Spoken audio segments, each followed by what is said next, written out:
Welcome to the Immigrant Entrepreneurs Show, where our mission is to inspire, impact, and influence other immigrant entrepreneurs to follow their dreams and create the life and future they want. My guest today is someone I've been following on social media myself. He's someone who inspires me to be the better version of myself while tapping to my intuition and be the true version of myself. Mark. Welcome to the show. My guest today is Mark Dawes. Mark, welcome to the show. You're welcome. Pleasure to be here, Ali. Absolutely. Mark, as I said, you're someone I've been following, and it's a very special moment for me to have you on the show. And you talk a lot about spirituality, and oftentimes we feel like one doesn't go with the other, meaning spirituality doesn't go with entrepreneurship. And when I was messaging with you back and forth, and we were discussing about having you on the show, you told me a little bit about yourself and the entrepreneurial journey you have had very successfully. So I'm really glad that we have you on this show. You can talk about both. So please give our audience a quick overview of your background and who you are and what you have done so far. Yeah, sure. I'm Mark Dawes. I'm 64 years old now.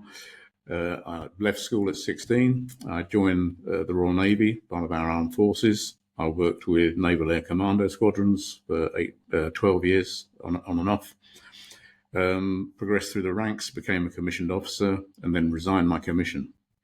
I did that because the Navy broke a promise to me. So on principle, I felt I couldn't stay, which is a shame because I absolutely loved the life. And then I became a civilian with no preparation at all, £4,000 in debt. I did various jobs. I drove a taxi. I did door-to-door sales. And then one day I got the opportunity to work for Apple Computers as a salesperson. I had no sales experience at all. But with a bit of drive and determination and Apple's great training, I was very lucky and fortunate. I became the second highest paid sales consultant in the UK within 18 months. There was about 12 or 13 salespeople, and I was responsible for 1/3 of that company's turnover. I then left and decided to buy a business because, stupidly, I thought that if I'm a good salesperson, I must be a good businessman, and the two aren't mutually exclusive. And I got the family into a lot of debt, nearly £80,000 worth of debt. We were going to lose the family home. My family's going to be made homeless. And it was at that point in my life that I thought actually about suicide. And then I pulled myself through that, and I went to work as a prison officer. I ended up being a hostage negotiator. And then one day I thought, I'm just going to set up a training company. And I thought I could do a better job than the guys that were training us. So that was the start of that. And from an entrepreneurial point of view, I had no knowledge of doing it. I didn't know how to run a business. But there was just something inside me that said, look, you've only got one life. Just do it. My wife supported me. So we started a business running training courses on self-defense and talking about the law. And I'm not a lawyer, by the way. I just learned about reasonable force, and it became hugely successful. There was a lot of work. At one point I was going away on a Sunday, coming back on a Friday, and prepping on a Saturday, and going away on a Sunday for about 5 years. So there's a sacrifice to be made, and I missed the children's birthdays and parties and holidays. But my drive was, as I think everyone's is at some point, is to give your children a better future than what you had. We grew up with no money at all. In December 2022, I actually gave the business away to two really good guys to continue running it, because I decided that I wanted to retire early. And my life over the last 20 or so years has been a combination of entrepreneurship and spirituality.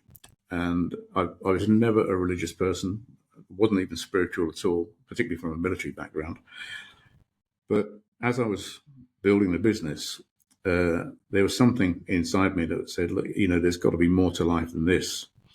So I thought, how do I, bring the two together? How do I become more spiritual, figure out how to meditate, and yet, make money, which seems to be in contrast to what spirituality promotes in some cases. And what I've learned over the years is that they're not mutually exclusive. Money is just a form of energy. It's another form of energy. And if it's used correctly to create abundance, then there's nothing wrong with it at all. It's just when you become too attached to it, that's when the problems happen. Thank you so much. Wow. I could listen to you for hours. And this rarely happens that, I'm blown away and I'm not even thinking about the next questions in the interview. So I was completely gone. So Mark, when you have faced some challenges and obstacles through your life, which most of us do. I don't want to say all of us because somebody might not. What made you get through these challenges? What was your anchor in life that got you through these challenges when you were facing hardships? Well, I think it'll go back to when I resigned from the Royal Navy and I left. I was very, very angry. I didn't like the way I'd been treated after 12 years of service. And I had a lot of anger. It was like a ticking time bomb. So I did what most men do. I suppose you go down the gym to try and catharsize your anger, and you lift weights. I was always into my weight training, and I just became strong and angry. And then I thought, right, I'll go back to the martial arts, which I studied when I was younger. So I went back to my the martial arts, and then I was still doing my weights. So I became strong and more lethal and angry. It didn't solve the problem. And one day I was introduced to a Buddhist monk. It was at a party my friend persuaded me to go to, and he was sat in the corner. And I thought, why is this monk here with all these robes on? And my friend said, he's come for you. So I sat down with him, and it was all very surreal. And he said to me, you're the angry man. And I said, no, I'm not angry. He said, okay, we'll see. And he started to talk to me, and then he kicked me with his little sandal feet. It didn't hurt, but I looked at him and I said, you kicked me. He said, when? I said, just now. He said, who kicked you? I said, you did. He said, did it hurt? I went, no. He said, don't worry about it. It's gone. It's in the past. And then he carried on talking to me. I thought, well, this is weird. He did it a second time. And I said, you kicked me again. And he said, who kicked you? I said, you kicked me. He said, when? I said, just now. He said, did it hurt? I went, no. He said, forget about it. It's in the past. Before I could say anything else, he carried on talking to me. And he had a very soft, gentle voice. I had to lean in to listen to him. And then he kicked me a third time. And I said, right, you've done it again. He said, done what? I said, you kicked me. He said, who? I said, you. He said, when? I said, just now. He said, did it hurt? I said, no, it didn't hurt. I said, but monk or not, if you kick me one more time, I'm going to put you on your backside. And he said, there's the angry man I was looking for. And he just stood up and he gave me a bit of paper with an address on it. And he said, come to this address every Tuesday, every Thursday in London. And he walked off. And I said to my friend, what's with this? He said, look, everyone's walking on eggshells around you. You're like a ticking time bomb. You need to do something or you're going to end up in jail. So I reluctantly went to this temple. My friend took me because he knew I wouldn't go. And I got to the front door and there was a doorbell. And I went to press it.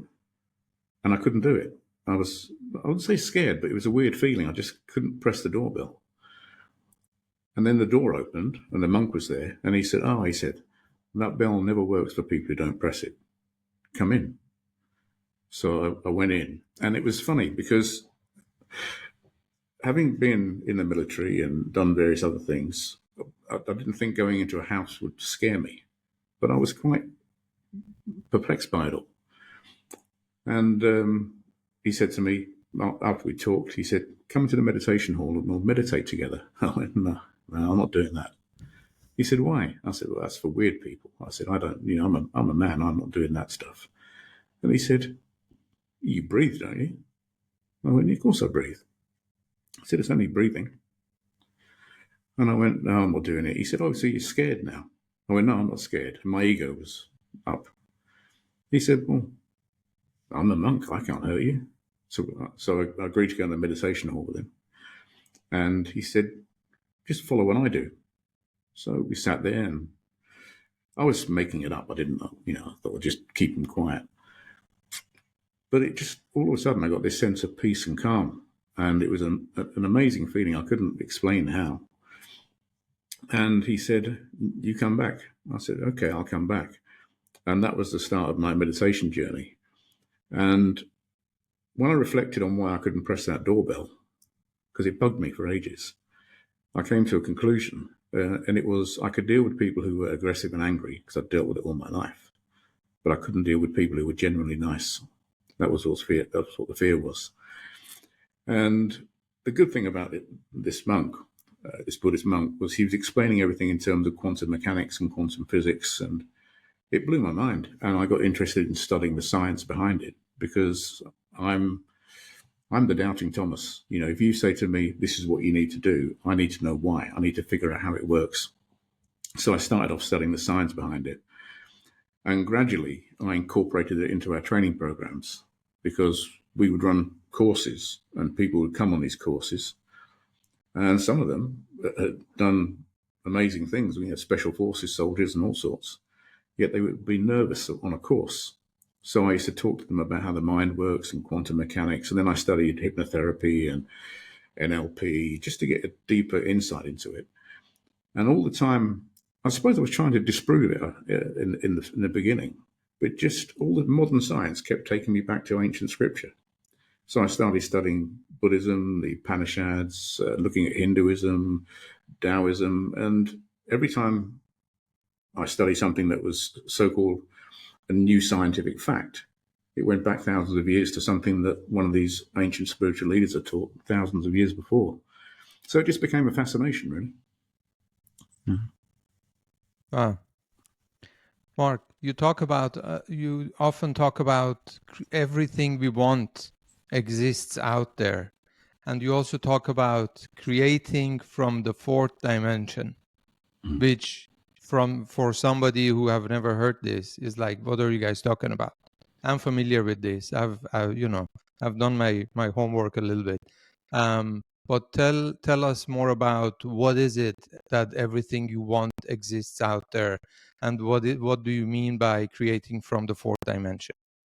Right. Well, time is a construct. It's a human invention. So everyone knows what the three-dimensional world is. We live in it. But if you go back to a basic principle, is that if you believe in the Big Bang Theory, for example, I know many people don't, but we'll just use this as an example. The whole universe and everything that's been created ever since all came from one piece of matter. And that piece of matter was no bigger than the size of a pea, apparently, had massive weight and density, and was extremely hot.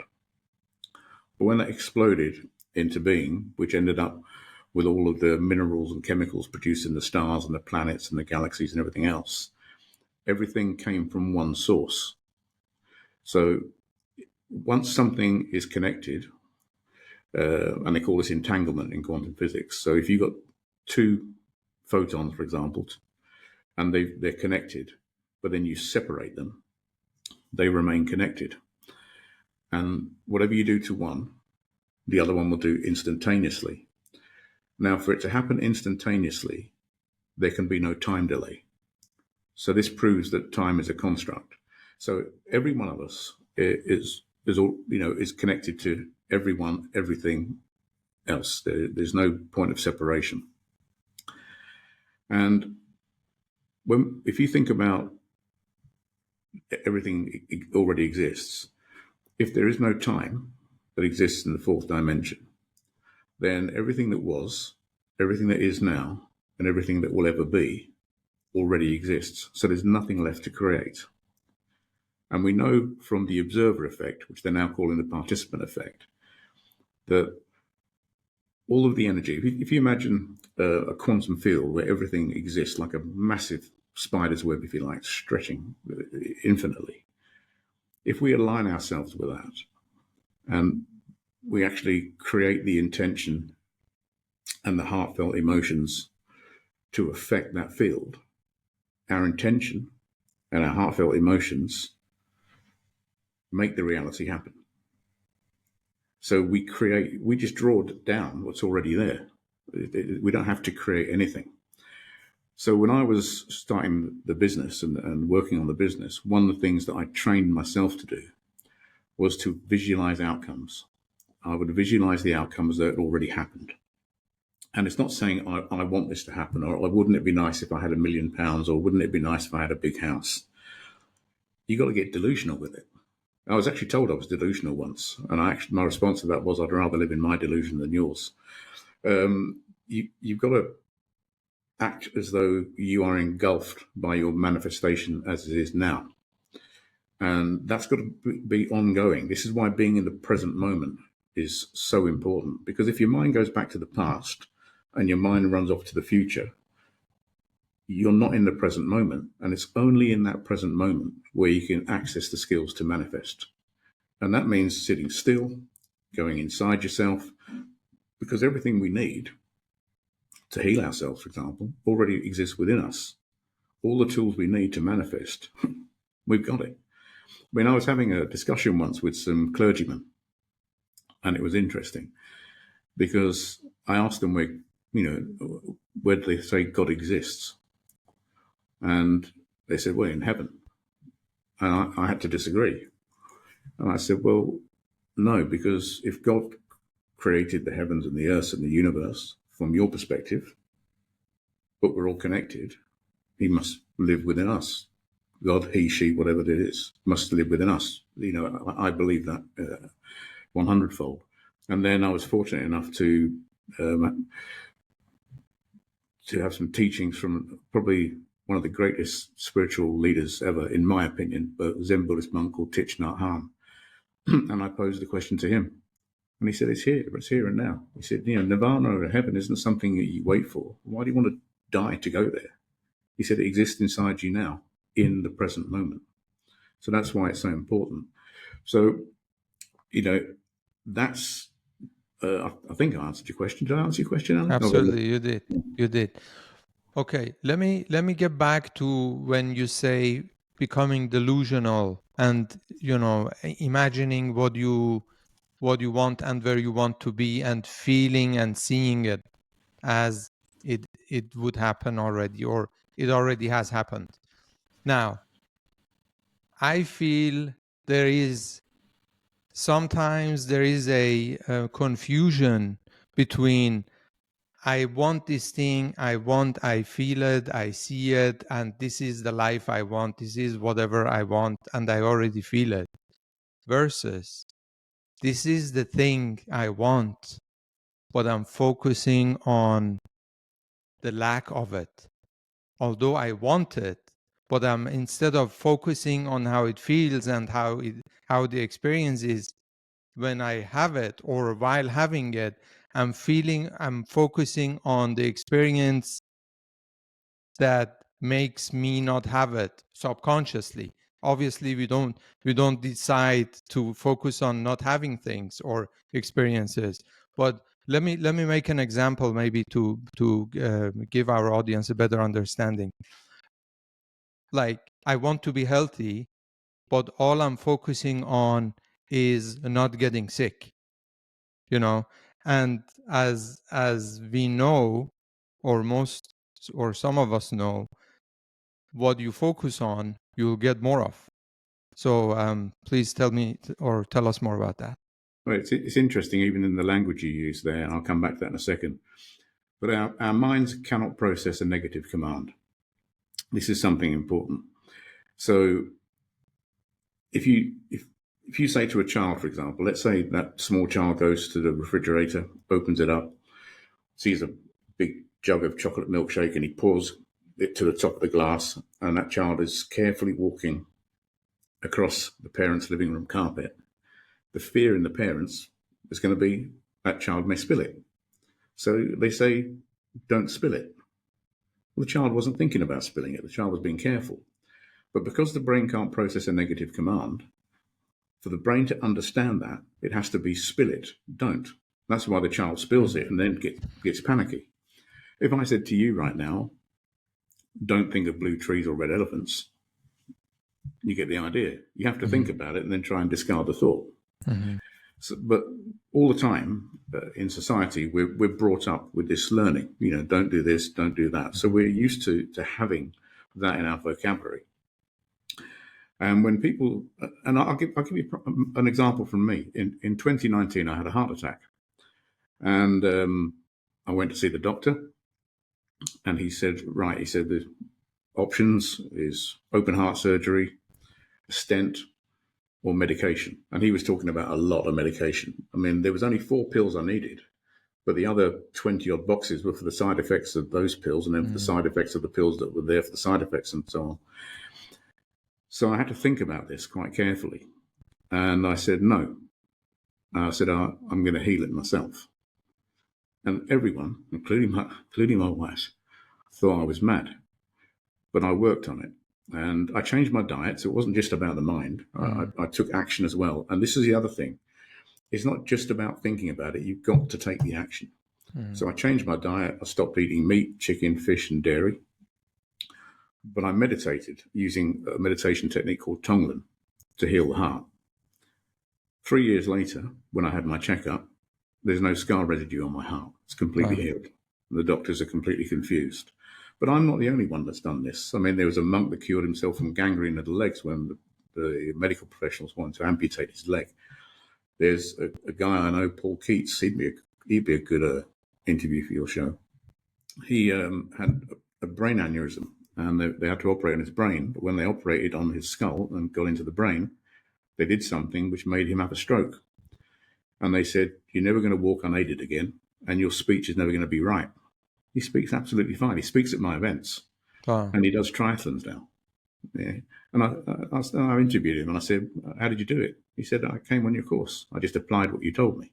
And another friend of mine, Andrew, he had a crippling disease where the skin was falling off his hands. He could only crawl all over the place. And the doctors wrote him off. They told his wife one night that he'll probably be dead by the morning.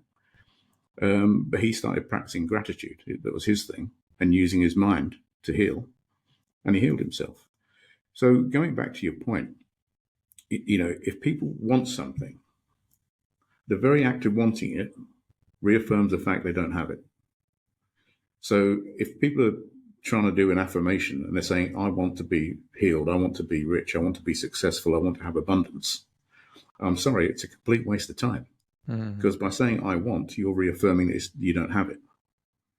That's why you have to act and feel as though the wish is fulfilled and you are enveloped by your desire.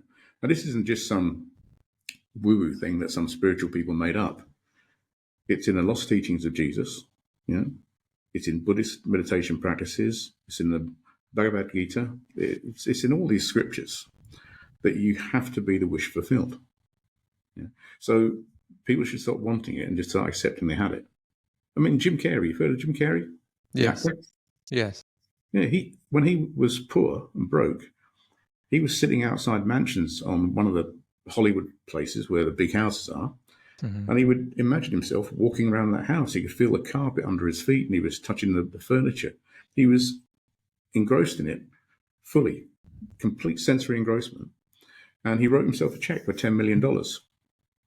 And he put it in his wallet. And his first fee that he got for, I think it was Ace Ventura, was exactly $10 million. I mean, I used to have on the front of my phone, I used to have £1 million note. Not a real one. The one you get and you had it as a screen cover. So every day I looked at my phone, it was there. And all of that is going to make you successful. And even people at university now, Amy Cuddy did a brilliant video on it, a TED Talk, and she used the words, you have to fake it till you make it, because it all starts up here. In special forces training, I'm not ex-special forces, but I know guys who are very close friends of mine. And they would say, when people came to the depot to go through training, They'd have really fit people that would, run for miles and push weights and do push-ups and sit-ups and everything. And you'd have small, sometimes, not fit-looking people. But he said you'd be surprised how many times the fit guys gave up and the small ones won because of the mental attitude. Mental attitude is absolutely everything. So, Mark, if somebody is listening to you and is like, hey, everything you said, everything you're saying makes sense to me. Being grateful and having gratitude, practicing gratitude, everything makes sense to me. But man, come on. I'm in a difficult situation in my life. How can I practice gratitude when I'm facing hardship? Well, I had to do it. When I was £80,000 in debt, I was going to have my home taken away from me, could barely afford food. And I was lucky that someone gave me a book and a set of audio tapes, and I had nothing to do, so I listened to the audio tapes and read the book. I can't remember the name of the book. And it was all about using your mind. And I'm thinking, I can't even afford to go and buy a drink. I'm as broke as you can get. And for me personally, it was a huge hit because I grew up in a family where the man's the breadwinner, and I'm not bringing any money home. My wife was doing it. But I thought, right, I've got to do this. So I just started looking for things to be grateful for. And if I wake up this side of the earth every morning, I'm grateful for that. Breathing, what a gift breathing is. We all breathe and take it for granted. But without breath, we die. Without sunlight, we die. Without rain, we die. So all these things are there to be grateful for. And some people say, it's okay for you, where you are now. But what about people that are in these places of devastation or war or poverty? That it needs to be practiced in those areas more than ever, right? And by more people than ever before, because having a single consciousnness can change you, but having a collective consciousness can change everything. So the more people do this, going back to ancient scriptures, all suffering comes from separation. So I see you as different. Therefore, you're not like me, so I don't like you. Mm-hmm. Conflict is built on differences. Squabbles with your neighbor will be built on a difference. Wars are created because people see people as different from who they are. And consumerism helps that. Your neighbor's got a new car, you want a new car, buy this car. And we're engulfed in this culture where we're taught to be different, be better. Yet, if we understand that we're actually, we don't have a self. If I asked you to point to which part of you is Ali, which part of you is Ali? You can't point to one part. Mm-hmm. It's like a flower. You look at a flower, the whole cosmos exists within that flower.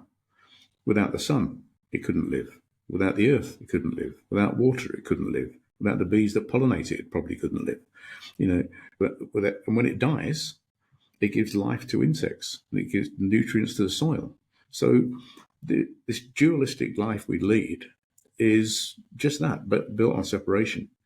But when you transcend that and you get to understand things like the Buddhist concept of emptiness, and you understand that actually it's taught in quantum physics that everything is empty. So you're made up.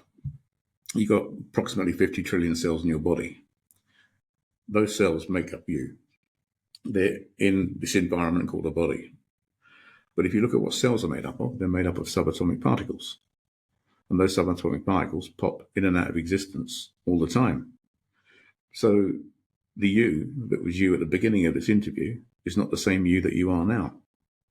700 million cells, I believe it is, are born and die every minute or something like that. So it's a crazy number, So, and talking about breathing, when I breathe in, I'm ingesting air that someone else has exhaled.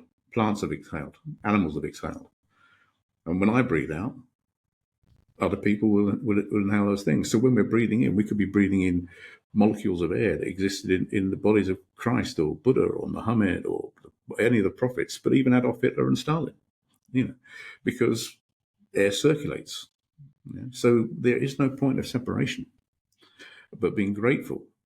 And I think everyone, when you reach that point, the dark night of the soul, when it can't get any worse, that for me was a blessing, because I had nothing to lose. I had nothing to lose at all. And by letting go of any worry about losing anything, you can then grow. And that's what I think, I was grateful for that, because without that, I wouldn't have built the business that I did. I wouldn't have had the entrepreneurial spirit that I did, and to have the drive and motivation to continue that for years. Mark, if someone is saying, hey, I'm truly being grateful for what I have, I practice all the things that you guys are talking about, I'm being in the moment, and I'm being grateful, and I do all of this for a better future, for things to change, and nothing is happening. What's your answer to that? Well, but by saying what you've just said, you think about what you've just said, they're doing all the stuff, they're praying for a better future, they're living in the moment, they're practicing gratitude, but nothing's changing. They're holding on to the outcome. They're trying to grasp an outcome that they have no control over. Think about this. You have to do all this stuff, but you have to let it go.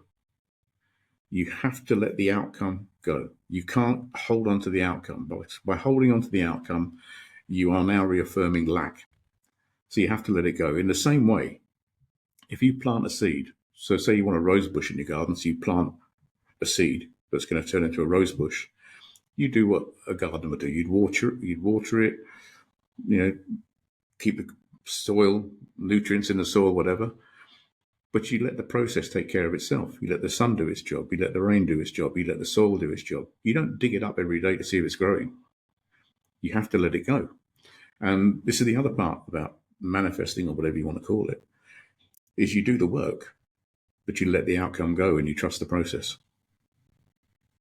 Are you also, am I hearing you correctly saying you do what you're doing without attaching your activity, your gratitude, whatever you're doing, practicing, to a certain result or outcome? Yeah. It's interesting, because when I was building the business, I got all the advice from people. You need a 5-year business plan. You want to do this. I said, no, I know what's going to happen. I'm just going to do what I do and enjoy what I do. I'm not going to get bogged down with bureaucracy. And I've never had a business plan in my life. I just do stuff. And some people say, well, that's a bit reckless, surely. No. I could be dead tomorrow, physically. I don't know. Doesn't matter. So someone would say to me, for example, oh, you can't really do that. I would go and do it just to prove a point in my youth. I'd go and do exactly what they said you couldn't do. I didn't like people telling me I couldn't do stuff. And that was from an egotistical point of view. But what that developed into was just having an idea, coming up with a concept, focusing on the outcome, and letting it go. And sometimes it worked and sometimes it didn't. It's like if you plant seeds and crops, not every seed will grow. But you don't give up planting, because eventually you'll have, if you're planting, harvesting, you're going to get food. If you don't plant anything, you get no food. And it's the same with this, the training and the practice, that's the most important thing, not the outcome. Because the universe, the cosmos, God, whatever you want to call it, will deliver an outcome to you that's consistent with the way that you're reaffirming yourself in that present moment. And I was talking to someone the other day who does yoga, and they said, I do yoga. I'm really into yoga. I said, how often do you do yoga? They said, I go every Tuesday and every Sunday. I said, so how long for? They said, it's an hour session. I said, right, you're not doing yoga. You do yoga twice a week for 2 hours. That's not someone who's a yogi. That's someone who just goes and does it. And it's like this. You can't come down in the morning, sit down, light some incense, burn some candles, meditate for 15 minutes, and do that once a day and say you're a meditator. Meditation is an ongoing process. It's about being aware of everything you do. It's like here right now. I'm not bothered about what's going on anywhere else. That's why I turn my phone off, lock the doors. My time is for you. And I'm listening intently to what you say. And if we're doing that, that process is meditation. If you play a musical instrument and you are deeply engrossed in a musical instrument, that's meditation. Every activity I do in the house or when I'm out, I try to do it mindfully. So if I walk from one room to another, I'm mindful of the fact that I'm walking from one room to another. I'm mindful of how the door feels. If I'm washing up, I'm mindful of how the water feels, how the dishes feel. I'm just focused on that. I'm not doing the washing up and thinking, I'll get this done, I'll have a cup of tea. Those years have gone. It's that consistent practice throughout the day that you can, even I wouldn't class myself as a meditator. I'm someone who meditates because I'll have moments in the day where I won't be mindful, but all of that is ongoing. So whatever you do where you're trying to manifest something, or you're trying to become more spiritual or you're entrepreneurial because you're looking to build a business, you have to do it all day, every day. And you have to use the tools of visualization and manifestation and gratitude and meditation and mindfulness throughout your whole day, every day. Otherwise, you won't get the outcomes you want. And having said that, you have to let go of those outcomes. Because if they keep saying, I want, as I said before, you come from a place of lack. So you create your intention, create the feeling, let it go. If it comes, it comes. Something better might come along. I love that. So 2 things, 1 question and 1 comment to what you said. First, the comment. Sometimes when I'm eating and I just received a voice message or an email whatsoever, which I'm more and more trying not to do, but sometimes happen, we're human. So I'm eating and I'm listening to this voice message. And by the time, how long this voice message goes, and I've been eating for, let's say, a minute or 2, I'm like, I'm so hungry. It feels like I haven't eaten anything, and the more I reflect on it, the more mindful I'm being on it, is like, hey, because you were not focused on the food that you were enjoying or chewing or eating or intaking, and you are focused on what's going on with the message. So I have to go back and eat the whole thing again, almost again, to get this feeling of, okay, now I have had enough food. Yeah. So it's been my own experience. That's good. I mean, it's interesting you bring up eating, because most people, when they're eating, aren't mindful about what they're eating. And there's research on this. Some say this is so, and some say it's not. But what they're actually eating, if they're thinking about the voice message or the email, or they're worried about something, or they're watching the telly, that's what they're eating. They're not eating the food. So mindful eating is a really good way to train. Just be mindful of what you're eating. Because most people are eating their anxieties, their worries, their fears, their job list, their to-do list, whatever. Just sitting down and enjoying the food. I mean, I got this thing, I love oranges. But I'll get one and I'll feel it, the texture of the skin, and I'll smell it. And I'll peel a bit off and I'll smell the inside of the skin. And I was doing this in a park one day.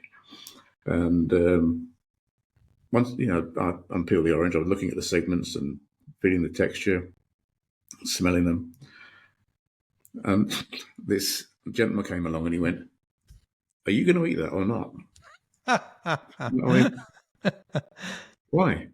He said, "It's driving me mad watching you." He said, "I want an orange now."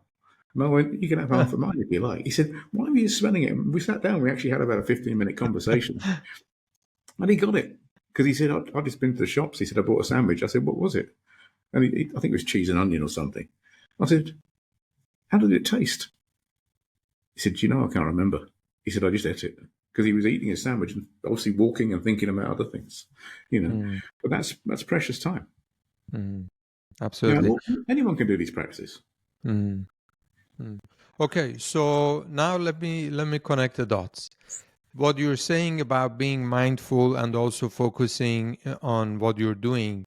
Now, when it comes to entrepreneurship and the things that you do in business, am I also hearing you correctly that you say, hey, if you're doing the thing, then you have to be fully committed and focused and devoted, whatever the right word might be for someone for this. And instead of doing building 5 businesses at the same time, focusing on one thing, get it to a point where you feel like, okay, this baby business can now walk on their own feet, and now I go and build the next thing. What's your feedback on that?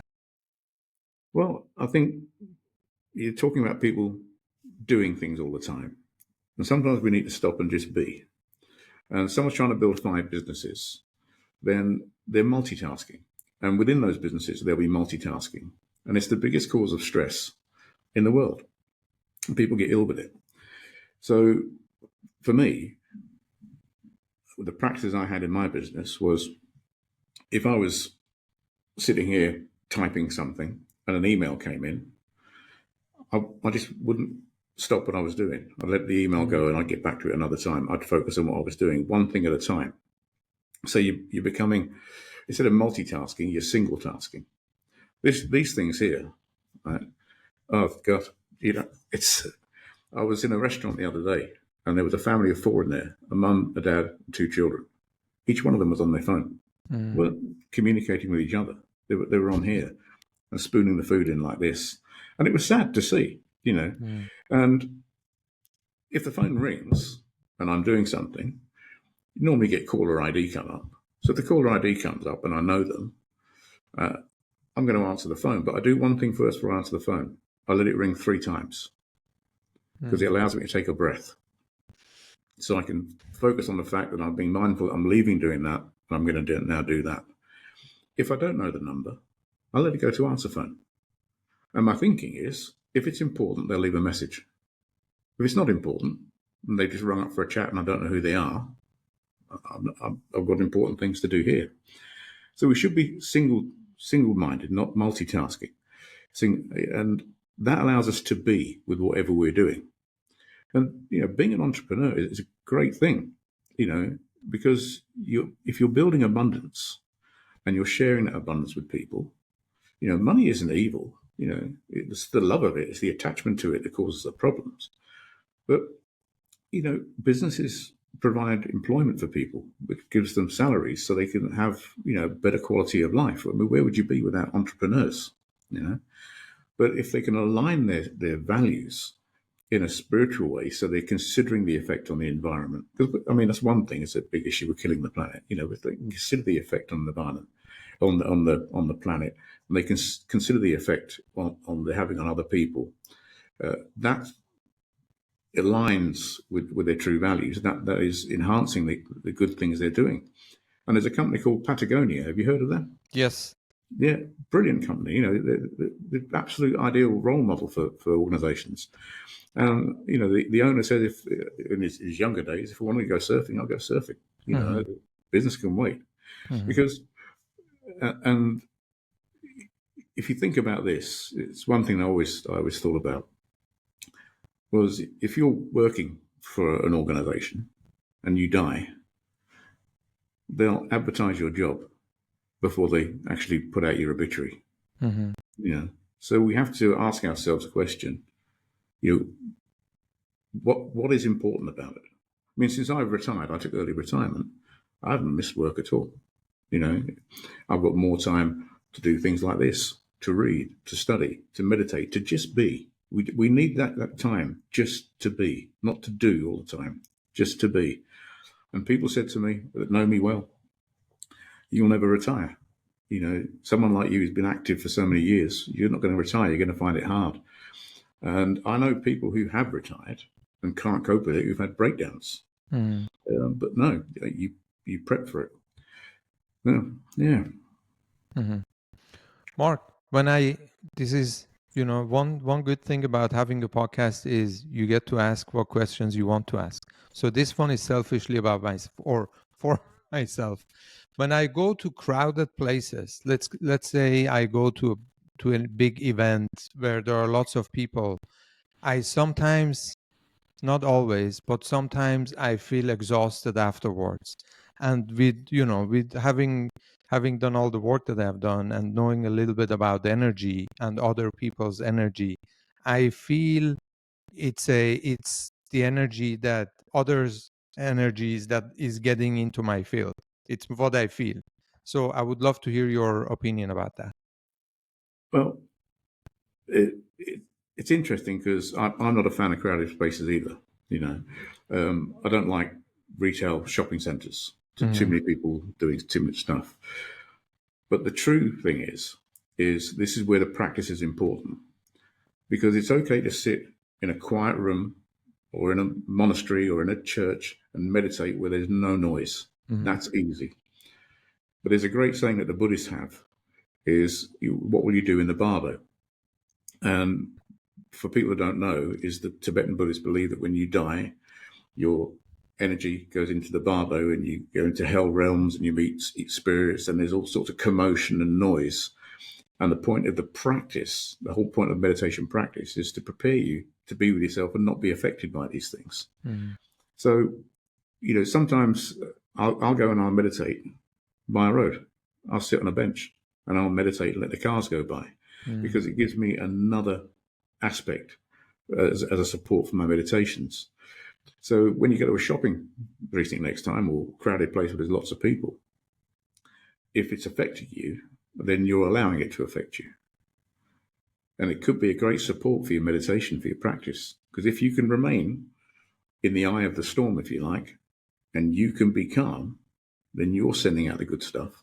But if you're there and you're being affected by what's coming in, then you need to deepen your practice. I love that. Thank you so much.